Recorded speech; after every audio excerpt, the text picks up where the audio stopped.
problem in some ways because some people want to make it a problem. It's a lease, and I don't think we should hold this person who wants a lease to any different standard than other people who have leases out there. We have Stancraft Aviation out there. They've got a rather lengthy lease, big lease. And I don't know that we ask them for a business plan or financials or anything else. And I don't think we should really do that to anybody. If they fail in their lease, what happens? Well, what happens if any lessor fails? So, I just don't see. I think we should use the same yardstick for every person on the airport. And I think we may be using a little different yardstick here, and I don't like that. Okay. Leslie? If this was an aeronautical lease and there was not revenue sharing involved, I would agree. But it is non-aeronautical. It is 50 years and not 25 with a 25-year renewal. And revenue sharing, which means it's more of a partnership. So doing due diligence because of the length and because of the nature of the business, I would have liked a business plan in writing. I would like to see the operating agreement for the LLC. I would like financial documents. I prefer performance bond and skeet language in the lease, but I get these wonderful responses to my questions, which is great. Mr. Fraser's very responsive, and I appreciate that. But I have zero paperwork in my hand showing anything.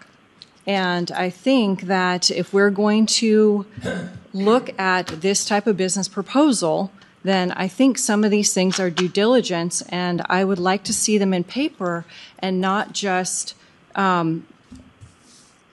in words, in lip service. I would like to see these things documented so I can go and point back. I made this decision because I have these documents. Not that I made this decision because it's a nice person or we've never done this before or whatever else, excuse there is. I just would like to see these documents in writing, and then I can make a good, informed decision. Okay. All right. What I'm going to do, I'm going to do something a little bit different. I'm going to open it up for public comment. But let me say this. It's 3 minutes. It's 3 minutes strictly. If you don't do it within 3, I have to cut you off.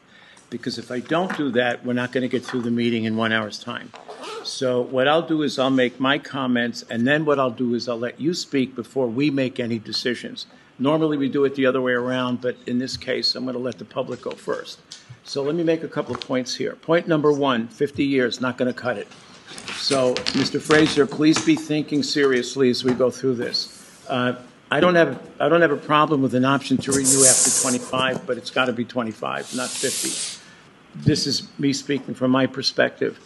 The revenue sharing, not going to work. I want to keep it simple, keep it to a simple lease like any of the others.